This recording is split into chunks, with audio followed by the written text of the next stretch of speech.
Hello guys, Riya's lifestyle চ্যানেলে আরও একটা ভিডিওতে সবাইকে অনেক অনেক স্বাগত জানাই। তো কেমন আছো তোমরা সবাই? আশা করি সবাই খুব ভালো আছো। আমিও মোটামুটি ভালো আছি তোমাদের সকলের আশীর্বাদ এবং ভালোবাসায়। তো বন্ধুরা, কালকে বলেছিলাম আমি বাবার বাড়িতে যাচ্ছি। তো বাবার বাড়িতে একদম শর্ট টাইমের জন্য গেছিলাম, শুধু রাত্রটা থাকার জন্য, কারণ মাম্মা চলে গেছে আজ। তো মাম্মার সাথে দেখা করতে গেছিলাম, আমার মিট্টি মায়ের সাথে। তো কালকে রাত সন্ধ্যের পর গেলাম, আর আজকে সকালবেলা বলতে 11টার দিকে চলে এসেছি। যেহেতু আমাদের ঘরে কাজ চলছে, ওই জন্য থাকা একদম চলবে না। তো গেছিলাম, আর গিয়ে আমি তেমনভাবে কোনো ভিডিও করতে পারিনি। গ্রাম দেশের যে অনেক কিছু মুহূর্ত, সেই সবজি ক্ষেতের, সেগুলো কোনো কিছুই ভিডিও করতে পারিনি। তো আমি জাস্ট সামান্য একটা ভিডিও তোমাদের সাথে তুলে ধরার চেষ্টা করছি। সামান্য ভিডিও করেছিলাম, সকালবেলা ঘুম থেকে উঠে আর টাইমই পাইনি। মিত্তিমাকে নিয়ে একটু বেরু করছিলাম। বেরু বলতে ওই মানে রাস্তার সাইডেই, আমাদের বাড়ি থেকে বেরিয়ে যে রাস্তাটা আছে সেই সাইডেই, মানে মাম্মাকে নিয়ে একটু ঘুরু করছিলাম। ওই জন্যই ঘুরু করছিলাম। আমি তো হাতের জন্য কিছুই কাজ করতে পারিনি এবার বাবার বাড়িতে গিয়ে, মা বাবার বাড়িতে। তো দেখো, হাতের মধ্যে এতটা মানে ব্যথা লেগেছে, মানে কাটা লেগে গেছে। তো কালকে বলেছিলাম ভিডিওটাতে, জানি না তোমরা কারা কারা দেখেছো, কাটা লেগেছে। আর ওই কাটাটা একদম আজকে আমি মানে কালকে রাত্রিবেলা এত ব্যথা হয়েছে কি বলবো। পরশু লেগেছে, কিন্তু ব্যথাটা প্রচুর পরিমাণে হয়েছে। তো আজকে হাজব্যান্ডকে বললাম দেখো তো কি হয় সেটা। তো হাজব্যান্ড এরকম চাপা দিয়ে ধরলো, অনেক জল বেরিয়েছে ভেতর থেকে, আরও ফুলে গেছে দেখো। ওই জন্য হাতের জন্য বাবার বাড়িতে গিয়ে কোনো কিছুই কাজ করতে পারিনি। এইটা ক্যামেরায় হয়তো দেখতে পাচ্ছ না ঠিক মতো।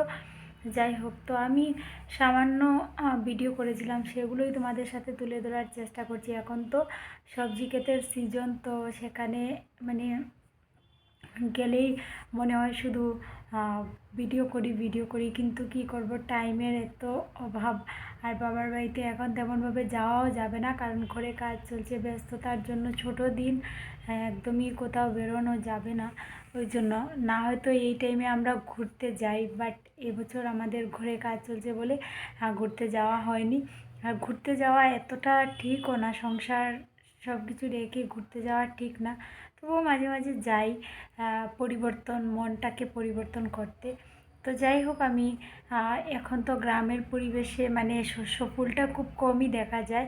আর শস্য এখনও উঠেও নি, কারণ এখন কদিন পর উঠবে, অনেক জায়গায় অনেক ইয়ে হবে। আমাদের এত অঞ্চলে আর কি এখনও উঠেনি, ইয়ে হয়নি। তো আমি টুকটাক ভিডিও করেছি, সেটাই তোমাদের সাথে তুলে ধরার চেষ্টা করছি, যেটুকুই করেছি।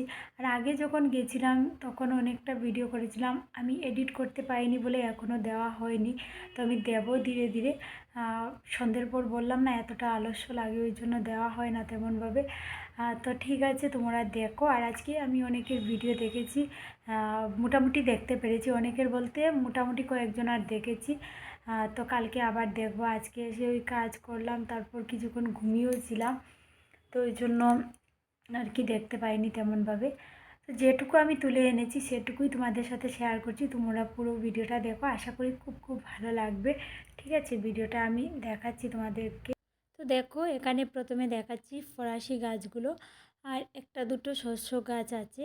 যেহেতু এখন মানে কেউই শস্য গাছটা বেশি দেয় না, শস্যগুলো বেশি দেয় না, কারণ শস্য দিলে কি হয় বলো তো, শস্যর যেগুলো পরিমাণ হয়ে যায় সেইগুলো পরিমাণে ফরাসি আলুগুলো হয় না তেমনভাবে, ওই জন্য।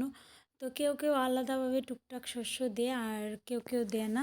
আর শস্য শাক তেমনভাবে খাওয়া হয় না, অনেকেরই গ্যাসের প্রবলেম। আগে আমরা ছোটোবেলা শস্য ফুলের বড়া এগুলো ভালো লাগতো খেতে, কিন্তু এখন তেমনভাবে কেউই খায় না। তো যাই হোক, আর এটা একদম আমাদের বাড়ির রাস্তার, মানে আমাদের সবজি ক্ষেত না, ওইগুলো আমাদের পাশের বাড়ির দাদু দিদার।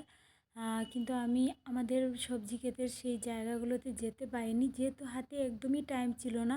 কারণ সকালবেলা আমি যখন ঘুম থেকে উঠি তখন মাম্মাকে নিয়ে একটু ঘুরু করতে গেছিলাম, আর ওই টাইমেই আমি ভিডিওগুলো করেছিলাম।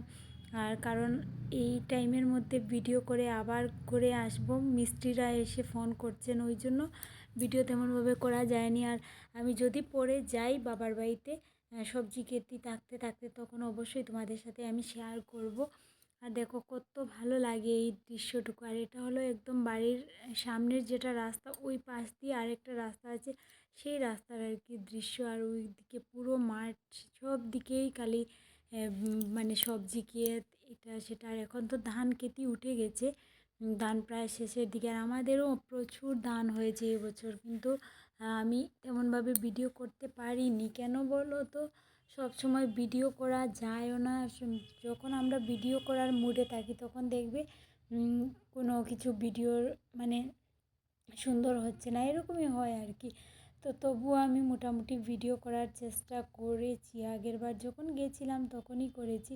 আর এবার আমি তেমনভাবে ভিডিও করতে পারিনি। আমি তো তোমাদেরকে প্রথমেই বলেছি, আজকে আমার না গলাটায়ও ভীষণ প্রবলেম করছে, ওই জন্য ভয়েস কভার একটু এদিক সেদিক হতে পারে। তো তোমরা একটু বুঝে নেওয়ার চেষ্টা করো, কারণ সব সময় না গলার মধ্যে মানে ভয়েস কভার ঠান্ডার দিনে একটু এদিক সেদিক থাকে। যখনই মানে একটু অন্যরকম থাকে তখনই ভয়েস কভার বসাতে অনেকটা অসুবিধে হয়।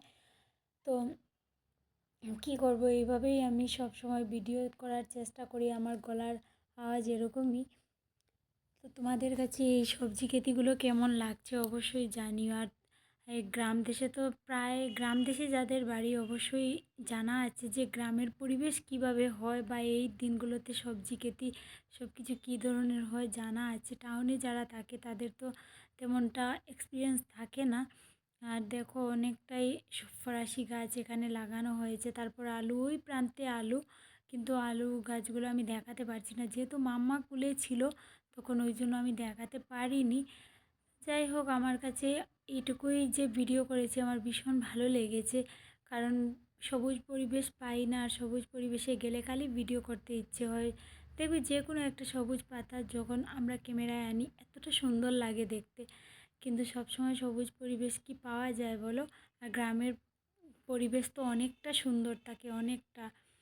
আর টাউনেও সুন্দর থাকে, আমি বলছি না যে টাউন সুন্দর না, বাট টাউনের পরিবেশটা অন্য রকম থাকে। গ্রামে যেরকম খোলামেলা পরিবেশ থাকে এরকম না, তো দেখতেই পেলে তোমরা। তো বন্ধুরা, গ্রামের পরিবেশের সেই ছোটোখাটো ভিডিওটা কেমন লাগলো অবশ্যই জানিও। আর এখন তেমনভাবে কিছু এখনও হয়নি, আলু, ফরাসি, শস্য কোনো কিছুই হয়নি। তবু আমি অল্প আর কি, মাম্মা তখন আমার কুলে ছিল, মাম্মা মানে ভিডিও করতে দিচ্ছিল না, ফোন টেনে নেবে। তার মধ্যে আমার হাতটা ভালো না, ওর সাথে যে এই হাত দিয়ে যে ওর কাছ থেকে নিয়ে আসবো এরকম পারছি না, অত ছোটো বাচ্চা বুঝতেই পারে না না। ওই জন্য তো আমি টুকটাক ভিডিও করেছি, সেইগুলোই তোমাদের সাথে শেয়ার করলাম। কেমন লাগলো অবশ্যই জানিও।